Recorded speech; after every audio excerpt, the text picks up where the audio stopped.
पूरे देश की राजनीति की सुर्खियों में पिछले कुछ दिनों से एक ही नाम है, वो नाम है नागौर सांसद हनुमान बेनीवाल का। हनुमान बेनीवाल जी ने 1 महीने से राजस्थान में एसआई की जो भर्ती परीक्षा हुई थी, उसको रद्द कराने के लिए आंदोलन छेड़ दिया और इस बीच में उनके कुछ बयान मीडिया की सुर्खियाँ बन गए। उनके बयान को जोड़ा गया राजपूत समाज से और करनी सेना ने ऐलान कर दिया है 8 जून को नागौर में स्वाभिमान सभा करने का, रैली करने का। और कहा गया है कि वे या तो इतिहास रचेंगे या फिर इतिहास बनेंगे। और इसके जवाब में हनुमान बेनीवाल जी ने तो शायद अब तक कुछ नहीं कहा, लेकिन उनके समर्थक कह रहे हैं कि भाई वो भी जो मेला लगना होता है खरनाल, वहाँ पे उसी डेट में जुटेंगे। तो राजस्थान की राजनीति फिलहाल हनुमान बेनीवाल जी के इर्द गिर्द सिमट आई है और पूरे देश की नज़रें 8 जून को नागौर में क्या होगा उस पर लग गई है। तो बेनीवाल साहब, जो एसआई भर्ती परीक्षा रद्द कराने को लेकर आपने मूवमेंट चलाया और लाखों लोगों की रैली आपने की, ऐतिहासिक रैली। मैं भी अपनी ज़िंदगी में ऐसी रैली शायद ही कभी देखी हो जिसमें लाखों लोग, खासतौर पर युवा, इतनी गर्मी में जुटे हों। तो आज इस आंदोलन की स्थिति क्या है और क्या भरोसा है कि ये भर्ती परीक्षा जो है वो रद्द होगी? देखिए, ये आर पार की लड़ाई का ऐलान है। एसआई भर्ती रद्द करें। आरपीएससी जिसमें जंग लग चुका, आरपीएससी का पुनर्गठन 18-21 की जो आरएस की मेंस की कॉपियां थी, जिस तरह उनमें फेरबदल किए, नंबर बढ़ाए, सरकार बैकफुट पाई, गलती स्वीकार करी। और 2005 से लेकर 25 तक हमने तमाम आरपीएससी के चेयरमैन और मेंबर्स के रिश्तेदारों की जांच की मांग करी। कौन किसका रिश्तेदार किस पद पाया, उसकी सेकंड डिवीजन थी, थर्ड डिवीजन थी, बोर्ड के अंदर, ग्रेजुएशन के अंदर, आखिर फिर वो टॉप 10 में कैसे आ गया। तो ये जांच का विषय, इस जांच की मांग हम करें। आरपीएससी की संरचना नए सिरे से की जाए, यूपीएससी की तर्ज पे आरपीएससी बने, ये हम इसके अंदर मांग करें। ये मांग जितने भी पेपर लीक की घटनाएं पिछली सरकार के अंदर हुई, उन सबको हम जोड़ के ले रहे हैं। रीट लेवल फर्स्ट का मामला हो चाहे दूसरा हो, हम सीबीआई जांच की मांग भी करेंगे। एसओजी पे भी उंगली उठाई हमने। एक सेटलमेंट का कमरा बन रखा, जिसमें 2 के साथ 1 फ्री, 3 के साथ 1 फ्री, 3 लाओ 1 पाओ, मतलब ले जाओ आप लेके। 1-1 करोड़ की, 2-2 करोड़ की डील भी एसओजी के अंदर हो रही। कई लोग बैठे हैं यहाँ पे, कुछ बेईमान लोग भी एसओजी के अंदर अपनी पोस्टिंग करा के बैठे हुए नीचे के स्तर पे। तो हमने इस मामले के अंदर सरकार का ध्यान आकर्षित किया है। और चूंकि इस धरने आंदोलन को चालू हुआ 24 अप्रैल से चालू हुआ था, और आज एक एक 1 जून, आज 31 मई का समय आ गया। और आप देखिए, 37 दिन लगभग इस आंदोलन को चलते हुए हो गए, जिनमें सिंदूर, ऑपरेशन सिंदूर के समय हमने इस आंदोलन को 4-5 दिन का डेफर किया था, स्थगित किया, क्योंकि राष्ट्र हित के अंदर जरूरी भी था। जब मॉक ड्रिल, ब्लैकआउट हो रहे थे, उस समय हमने इसको 4 दिन रोका था बीच में। सोशल मीडिया पे भी कई बार हैशटैग चले। एक बार हमने गिरफ्तारी दी 100 से ज़्यादा नौजवानों ने, जिसमें हमारी छोटी बहन भी शामिल थी एक। और ये लाखों लोगों की जो रैली अपने अपने साधनों से, शायद ये हिस्टोरिकल रैली है, जो अपने अपने साधनों से इस तपती गर्मी के अंदर बाड़मेर, जैसलमेर से लेकर धौलपुर, डूंगरपुर से लेकर गंगानगर तक का नौजवान, किसान का बेटा यहाँ पे मुझे ताकत देने के लिए आया। और भारतीय जनता पार्टी और कांग्रेस मिले हुए राजस्थान के अंदर, और इनकी मिलीभगत को ख़त्म करके नौजवानों के भविष्य के साथ खिलवाड़ नहीं हो, ये संदेश देने राजस्थान के नौजवानों ने 25 मई को आक्रोश रैली यहाँ पे करी थी, जो ऐतिहासिक थी। और उसके बाद हम राज्यपाल से मिले, कल इसको लेके हमने गवर्नर से मिलने का कार्यक्रम रखा। और उससे आगे हमने पीएम और राष्ट्रपति से भी हम समय मांगेंगे। ये हमारा आंदोलन चलता रहेगा। अभी इसको किस रूप में लेना हम तय करेंगे। इस आंदोलन को धरने से बाहर निकाल के पूरे राजस्थान में चलाया जाए, या हाईवे की तरफ चलें, या रेलवे ट्रैक की तरफ चलें, हम राजस्थान के जवान के भविष्य को इस तरह बर्बाद नहीं होने देंगे। और दोनों दलों ने जिस तरह लूट मचाई राजस्थान में, जो गुंडागर्दी कांग्रेस और बीजेपी ने मिलकर करी है, एक दूसरे के पापों में पर्दा डाला है, हमें राजस्थान के जवान, किसान और प्रत्येक व्यक्ति की बात पहुंचानी है कि दोनों दल कभी आपके नहीं हो सकते। यहाँ तीसरी ताकत की आवश्यकता है। तीसरी ताकत राजस्थान के जवानों ने खड़ी कर दी राजस्थान के अंदर। 25 जून की जो ऐतिहासिक रैली हुई, उसमें वक्ताओं ने भी संकेत दे दिया और आपने भी कई मुद्दों पर कहा कि भाई ये तो जब हमारी सरकार बनेगी तो हम देख देंगे। तो 28 2028 के विधानसभा चुनाव के लिए क्या उस रैली के जरिए मुख्यमंत्री पद के लिए आपने अपना दावा पेश कर दिया क्या? 2028 बहुत आगे है। अभी तो चूंकि कांग्रेस पार्टी बीजेपी की गोद के अंदर बैठ गई, कोई लड़ने वाला नहीं था। भजनलाल सरकार के जो पेपर आउट हो रहे हैं, जैसे जेटीए का था तो उसमें ओएमआर सीटी गायब थी, पहले पेपर लीक होंगे, वो ओएमआर के साथ छेड़खानी होने लगे। जैसे माध्यमिक शिक्षा बोर्ड की कॉपियाँ किराने के स्टोर पर जच रही है, गाय कॉपी को खा रही है, तो ये घटनाएं रोज आ रही है। तो इसे कौन लड़ेगा मुझे बताओ आप? तो लड़ने वाला तो चाहिए ना कोई न कोई। तो भगत सिंह की भूमिका के अंदर राजस्थान का नौजवान राष्ट्रीय लोकतांत्रिक पार्टी के साथ मिलकर, अपने भाई के साथ मिलकर लड़ाई लड़ रहा है। इस राजस्थान को बचाने की लड़ाई है। अभी तो बड़े आंदोलन राजस्थान में होंगे। अब दिल्ली भी आवश्यकता पड़े तो प्रधानमंत्री का आवास घेरेंगे, जंतर मंतर तक भी आंदोलन जाएगा, हाईवे पर जाएगा। ये रुकने वाला नहीं है। सरकार को झुकाएंगे, हाईकोर्ट अपने हिसाब से निर्णय करेगा। हम चाहते हैं उससे पहले ही सरकार इसकी भर्ती को रद्द करे और आरपीसी के पुनर्गठन की घोषणा करे। आइंदा से ऐसी घटनाएं नहीं हो, इसकी पुनरावृत्ति नहीं हो। कड़ा और ठोस कानून राजस्थान के अंदर बने। जिस तरह मंत्री जोगाराम पटेल जो इस कमेटी एसआई भर्ती रद्द करने वाली उप समिति के चेयरमैन है, उनकी पोती नकल करते हुए पकड़ी गई। बताओ, जो न्याय और कानून मंत्री है, तो कहाँ से न्याय दोगे आप? बताओ कौन सा कानून है? अपने बच्चों को ही संस्कार ये दे रहे हैं कि बच्चे नकल कर रहे हैं, दादा भी नकल कर रहे हैं तो मैं भी कर लूँ, दादा दूसरे तरीके नकल कर रहा है, वो बच्चे ही संस्कार सीखेंगे।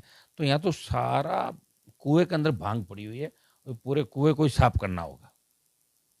आमतौर पे राजनेता ऐसी बयान देने से बचते हैं या पर्दे के पीछे की जो सच्चाई है उन्हें सामने लाने से बचते हैं हमेशा, लेकिन हनुमान बेनीवाल एक अलग ही किरदार में दिखाई देते हैं।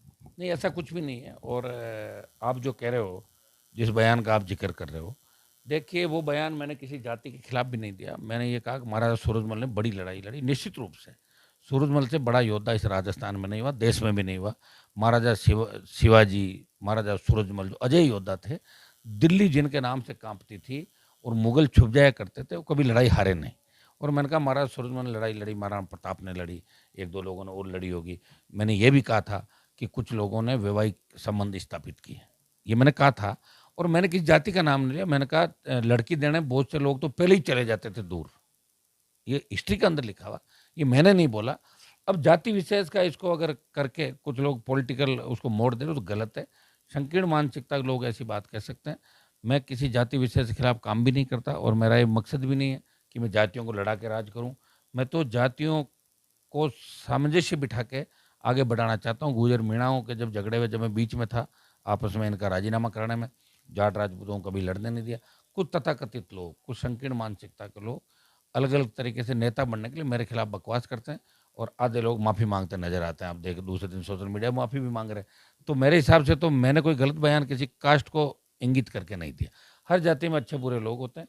हिस्ट्री मैंने नहीं लिखी, इतिहास लिखने वालों से पूछो। और अगर किसी को कोई बात बुरी लगे तो गृह मंत्री प्रधानमंत्री से मिल लो, बदल दो, इतिहास को बदलवा दो। और उस इतिहास जब बदलेगा तब कई राजा जो अभी दूसरी जातियों में, उनकी जातियां दूसरी निकल जाएगी। इतिहास के अंदर लोग अलग अलग दावे भी कर रहे हैं, ये राजा हमारा था, हमारा राजा चुरा के दूसरे लोग ले गए। हमारे भी एक दो राजा मध्य प्रदेश के अंदर जहाँ उनको दूसरे रूप में मानो जाट राजा थे। तो जाट हिस्ट्री बहुत बड़ी हिस्ट्री है, जाट बहुत बड़ा क्षेत्रीय। मैंने ये बात कही थी कि जाट क्षेत्रीय है, गुर्जर है, यादव है, राजपूत है, डोगरा है, मराठे हैं, पटेल है। तो लड़ता है वो क्षेत्रीय है, यही मैंने बोला है। और मैंने किसी कास्ट को थोड़ी कहा, अभी तक तो नाम लेके नहीं कहा मैंने, फिलहाल आज तक तो नहीं बोला। आपने कहा भाई जाट सबसे बड़ा क्षत्रिय है, उसके बाद आपने यादव, गुज्जर, पटेल सबके नाम गिनाए और आपने कहा भाई आपका नाम नंबर सबसे बाद में आता है। ना, मैंने ये कहा कि क्षत्रिय कोई एक व्यक्ति ने कहता मैं ही क्षत्रिय हूँ, ऐसा नहीं होता। क्षत्रिय अलग अलग काल खंड के अंदर अलग अलग जातियों ने लड़ाई लड़ी, हर समाज ने लड़ाई लड़ी। जब भी आवश्यकता पड़ी, देश भारत माता को जब भी आवश्यकता पड़ी, तो प्रत्येक समाज ने बलिदान दिया। कोई ठेका ले ले कि हमने ही सब कुछ किया, तुमने सब कुछ नहीं किया। सब कुछ करने वाले और लोग हैं। ये इतिहास लिखा हुआ भाई, इतिहास के अंदर सब पता। और मैं कह रहा हूँ, अगर हमारा इतिहास सही लिखा जाता जाटों का, तो इस देश के अंदर जाटों का बहुत बड़ा इतिहास होता। हमारे जो गोकुला जाट से लेके हमारे जितने भी महाराज रणजीत सिंह, भगत सिंह जो जट सिख थे, तो हिस्ट्री के अंदर तो यही लोग हैं सब ज़्यादा। पंजाब, हरियाणा, दिल्ली, यूपी, ये आपका जो जो इलाके, लड़ाके इलाके जहाँ महाभारत जहाँ पे हुई, जिन इलाकों के अंदर भगवान कृष्ण का जन्म हुआ, वो इलाके आज भी किस जाति के बाहुल्य थे। तो हम लोग सोचने की आवश्यकता कि निश्चित रूप से हमारे लोगों ने बहुत बड़ी लड़ाइयाँ लड़ी, लेकिन वो इतिहास लिख के नहीं जानते थे, उनका इतिहास कोई लिखने वाला नहीं था, इसलिए इतिहास के अंदर हम लोगों को वो जगह नहीं मिली जो मिलनी चाहिए। तो आपके बयान को जो एक जाति विशेष से जोड़ा जा रहा है या राजपूत समाज से जोड़ा रहा है, आप उसे डिनाई कर रहे हैं? नहीं, वो तो गलत कर रहे हैं ना। राजपूत समाज को जब भी मेरी जरूरत पड़ती है तो ये है इनका। पद्मावती का जब मामला था तो राजपूत समाज के नेताओं ने और कुछ संगठनों ने मेरे से बात करी थी कि साहब पद्मावती के मामले में हम सब एक है। मैंने भी उनका समर्थन किया था कि मैं कि पद्मावती हमारी नारी शक्ति का सम्मान है, और इस मामले में जाट समाज भी इनके साथ खड़ा था। जब कोटा की छत्रियों का मामला आया, उनके राजा की छत्रियाँ उखाड़ी, तो हमने बात करी, लोकसभा अध्यक्ष से बात करी, मैं इनके साथ खड़ा था। EWS आरक्षण की बात थी तो मैंने कहा राजपूत, ब्राह्मण, ये आपका कायस्थ और बनिया, इनको भी आर्थिक आधार पर आरक्षण मिलना चाहिए। अगर कोई गरीब है इन जातियों का तो उसको आरक्षण का हक मिले। मैं रोज इनके पक्ष में बोलता हूँ, लेकिन अब इनको तो ये हनुमान बेनीवाल लड़ क्यों रहा है?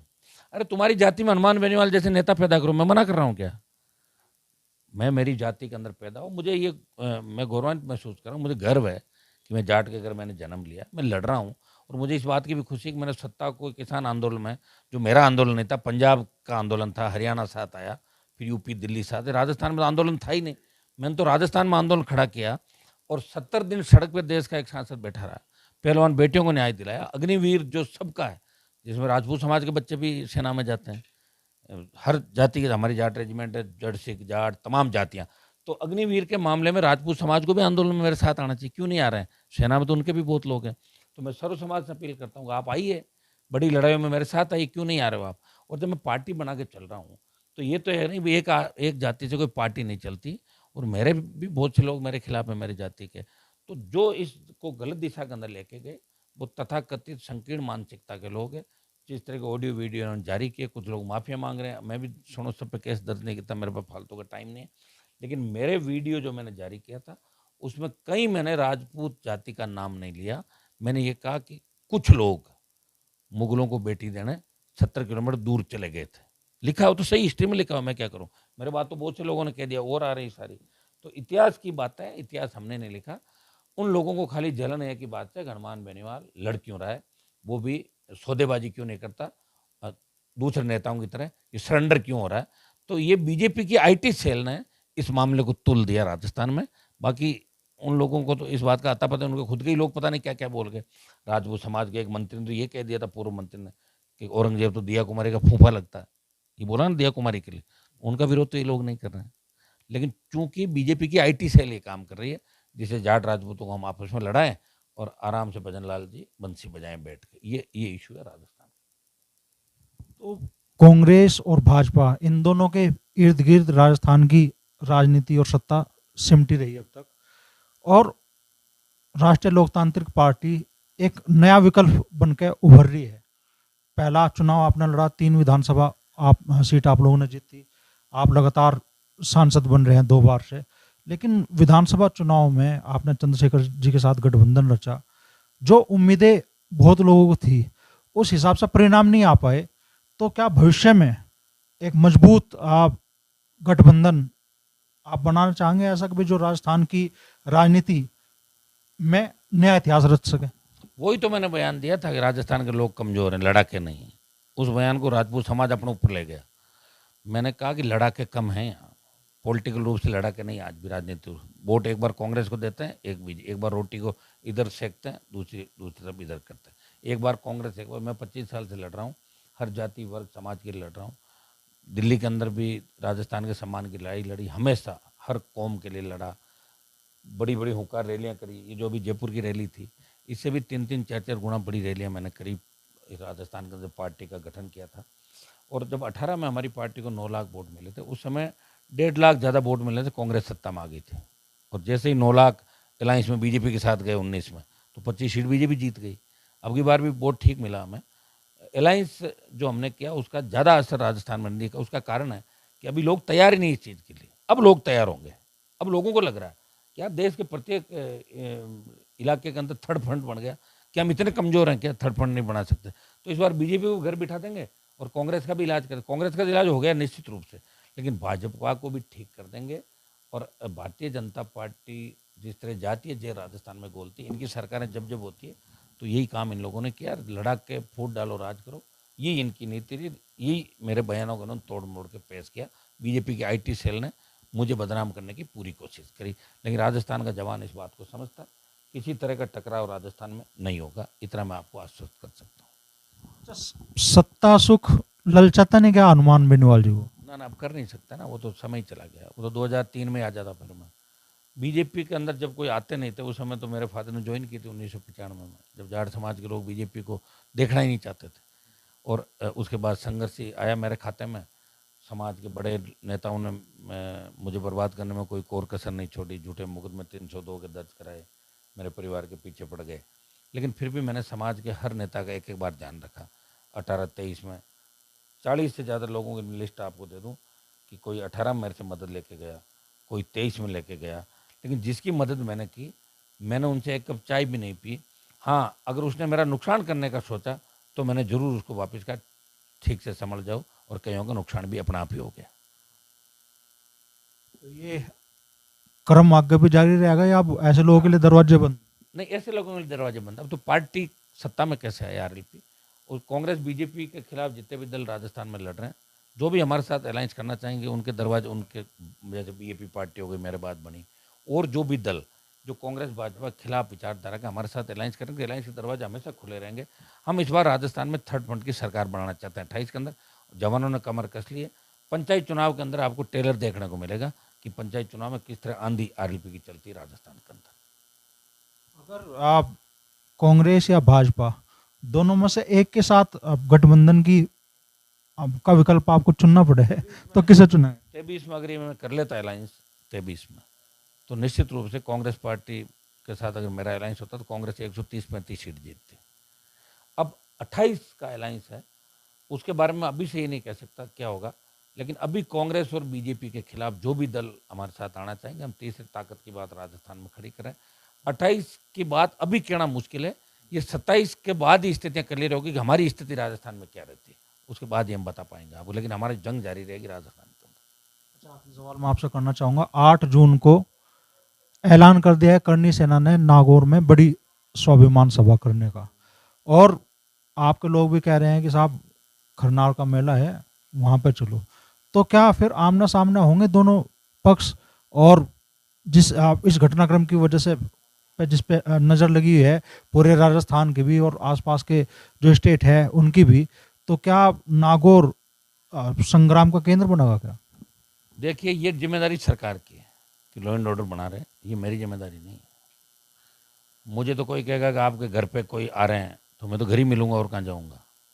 8 जून को नागौर में रहूंगा मैं, मुझे तो रहना ही नागौर। मेरा रूटीन का काम जन सुनो चलेगी। मुझे नहीं पता, मैंने सोशल मीडिया के माध्यम से इस बात की जानकारी मिली कि कुछ लोगों ने कहा हनुमान जी के घर को हम बुलडोजर से ढा देंगे, किसी ने ये कहा वो कहा, तो कहते रहते, चलते रहते हैं राजनीति में, ये तो बातें चलती रहती। अगर इन बातों से डर के हम बैठ जाएंगे तो काम कैसे करेंगे बताओ? हम तो तमाम अपराधियों के खिलाफ लड़ रहे हैं देश में, तो सारे धमकियाँ देते रहते हैं, तो फिर घर थोड़ी बैठेंगे। देखा जाएगा 8 तारीख को क्या होगा, अभी तो बहुत जल्दी हो जाएगी, अभी तो 6-7 तारीख तक पता लग जाएगा क्या होने वाला, तब आपको जवाब दे देंगे दोबारा। हनुमान बेनीवाल 8 तारीख को नागौर में रहेंगे? और कहाँ जाऊँगा, तो नागौर ही रहूँगा, मैं तो नागौर ही रहूँगा पक्का। और मैं तो संघर्ष करता हूँ, लड़ता हूँ, और लेकिन मैं नहीं चाहता कि जातीय द्वेषता राजस्थान में फैले। ये चीफ मिनिस्टर की और इनकी जिम्मेदारी है कि राजस्थान में दो बड़े समाज आपस में नहीं लड़े, और पॉलिटिकल नेता जो इनके बीजेपी के बड़े नेता हैं, उनको भी मैं कहना चाहूँगा ऐसी ओछी राजनीति वो लोग नहीं करें, किसी को भड़काने का काम नहीं करें। और जो लड़ रहा है, आपकी हिम्मत है तो मेरे साथ आओ ना, पार्टी के साथ जुड़ के लड़ो लड़ाई, तब पता लगेगा। टिकटें दे ही रहा हूँ मैं तो 3 टिकट 18 में राजपूत समाज को दी, अब की बार भी राजपूत समाज मतलब 2-3 टिकट मेरी पार्टी से ली थी। तमाम समाजों को लोग लेते हैं, तो समाजों का तो मामला ही नहीं है ना। और नए ये बयान किसी समाज को टारगेट करके दिया गया, ये नहीं दिया मैंने। अभी तो क्या लोग इसको ले दे के इनको कहीं ना कहीं इशू मिलता नहीं, करें क्या? तो कई लोग पॉपुलरिटी के लिए, हम पॉपुलर हो जाए हमारी कौम में, तो किसको गाली दें? हनुमान बेनीवाल को, जिसे हमें हमारे समाज में दुकान चल जाए, कोई प्लॉट पर कब्जा कर लेगा, कोई दूसरा ब्लैक का दारू बेच ले, कोई और काम कर ले। इसलिए लोग चला के अंडरस्टैंड लाइव आते हैं, गाली देते हैं और फिर माफ़ी मांग लेते हैं बाद में। यही चलता आ रहा है, इससे ज़्यादा मुझे लगा नहीं कुछ। रैली के मंच से आपने कहा कि भाई जाट भी तेजा जी की जय बोलते हैं, गुज्जर भी तेजा जी की जय बोलते हैं, हम भाई हैं, और सचिन पायलट जी के प्रति आपके मन में कहीं सॉफ्ट कॉर्नर दिखाई देता है? 2 बार था, अब नहीं, हो गया। वो तो 2 बार मैंने एहसान कर दिया ना उसके ऊपर। 2 बार सीएम बनाने का प्रयास किया। एक बार सरकार जब गिर रही थी गहलोत की तब 3 एमएलए दिए, और एक बार पहले कहा भाई 3 एमएलए दे रहा हूँ अगर इनको सीएम बनाए। अब उनके प्रति कैसे, वो तो कांग्रेस में पता नहीं रहेंगे कि नहीं रहेंगे। ये अभी कांग्रेस में 5 मुख्यमंत्री, तो कौन कहाँ जाएगा उस समय क्या पता, सड़क पर नहीं लड़ सकते ये लोग। 2 बार मैंने मदद करी, और गुर्जर समाज के लिए मैं आज भी खड़ा हूँ, गुर्जर समाज के मैं साथ हूँ। लेकिन ये बातें भविष्य के गर्त में है कि आगे क्या होगा। सॉफ्ट कॉर्नर तो मेरा सबके साथ है, मेरी कौन सी कोई लड़ाई, पॉलिटिकल लड़ाई हो सकती, किसी नेता से व्यक्ति की लड़ाई नहीं मेरी। लेकिन वो मामला जैसा मैं सोच रहा हूँ वैसा अब कांग्रेस के किसी नेता के प्रति मेरी कोई सहानुभूति नहीं, किसी के प्रति बीजेपी के बिल्कुल नहीं है, बिल्कुल खिलाफ हूँ बीजेपी। कांग्रेस के नेता के प्रति सहानुभूति नहीं है और बीजेपी के नेताओं के प्रति बिल्कुल सहानुभूति नहीं है। कैसे होगी, मैं तो थर्ड फोर्स में हूँ ना। कांग्रेस में इंडिया अलायंस में हूँ मैं अभी दिल्ली के अंदर, इंडिया अलायंस कब मैं तो हूँ। अब कितने दिन ये रहता है, क्या होता है, कौन कौन दल बिखरते हैं जाते हैं, ये तो आगे बताएगा। लेकिन दिल्ली सरकार के अंदर भी जो देश की सरकार है उसमें आप हमें हमेशा आम जन के लिए, गरीब के लिए लड़ते हुए लोकसभा के अंदर और सड़क पर लड़ते हुए देखेंगे। हमें अगर सत्ता में जाने का शौक होता तो कभी के चले जाते। सत्ता आज भी दरवाजे पर खड़ी है, एंट्री कर लो जब चाहे, करनी नहीं फिलहाल एंट्री। 28 ही जंग लड़ेंगे एक बार। सीज फायर को लेके भी मन में आपके बहुत सवाल को लेकर थोड़ा सा बड़ा बुरा लगा कि एकदम से ये अमेरिका ने पंचायत की। दूसरा है जो सिंदूर नाम से जिस तरह बीजेपी राजनीति करी, ये भी नहीं करनी चाहिए इनको। सिंदूर तो अपना आप जब शादी होती है, दूल्हा जब शादी करने के लिए जाते सिंदूर की डिब्बी तो ले जाते हैं, और परिवार के लोग भी देते हैं, ये भी देते हैं। अभी बीजेपी का सिंदूर क्यों कोई मांग में भरेगा बताओ मुझे। कह रहे भाई मोदी जी का, भाजपा का सिंदूर लेके जाओ। एक तरीके से गलत ट्रैक पर देश जा रहा है। इस बात में बात मोदी जी से बात गलत निकल गई होगी, उन्होंने कहा मेरी रगों में सिंदूर बह रहा है। सिंदूर तो अगर थोड़ा सा पी लो ना तो आवाज़ ही खत्म हो जाती, शीशा होता है उसके अंदर, रगों में तो खून बहेगा, सिंदूर कैसे बहेगा। अब वो जो बोले उनके सामने कौन है भाई, सामने में तो पप्पू है, क्या बोल पाएगा बताओ। तो मेरे हिसाब से तो कांग्रेस के भी बहुत से नेता बीजेपी ने डेपुट करके कांग्रेस पार्टी के अंदर, और मन चाहे बयान उनसे दिलाती रहती, जो उनका काम निकलता रहता है। बाकी आज देश के अंदर बीजेपी सरकार से लोग खुश नहीं है। बेकारी, बेरोजगारी, और ये जो पाकिस्तान के प्रति देश की जो भावना थी कि इस बार पीएको पे कब्जा करना चाहिए, सारे आतंकी कैंप नष्ट हो, और लेकिन लोगों के मन के अंदर ही रह गई बात, मज़ा नहीं आया लोगों को। हाँ ये सही है कि ऑपरेशन सिंदूर के नाम से हमने कुछ आतंकी उनके मार गिराए या आतंकी अड्डे नष्ट किए, लेकिन बहुत से आतंकी अड्डे बचे हुए हैं। और पाकिस्तान ने जिस तरह धमकियाँ दी और अमेरिका ने जिस तरह कहा कि भारत और पाकिस्तान दोनों मान देश है, तो भारत की तुलना पाकिस्तान से कर दी बताओ। तो हमारा अपमान तो किया है अमेरिका निश्चित रूप से। प्रत्येक हिंदुस्तानी के मन के अंदर ये कि सीज फायर की घोषणा तो हिंदुस्तान करता बड़ा है, अमेरिका ने चौधर क्यों की, ये प्रत्येक व्यक्ति इस बात से नाराज है। तो चाहे राजस्थान में एसआई भर्ती परीक्षा का मामला हो, चाहे करनी सेना के नागौर कूच का ऐलान हो, और चाहे राजस्थान की राजनीति से जुड़े मुद्दे हो, चाहे मुद्दा हो ऑपरेशन सिंदूर का, हनुमान बेनीवाल जी ने खुलकर जवाब दिए। और साथ ही कहा कि भाई 8 तारीख को अगर लोग आओगे नागौर तो वो नागौर में ही रहेंगे, और जो स्थिति बनेगी वो देखी जाएगी, लेकिन कानून व्यवस्था बरकरार रखना काम है राज्य सरकार का।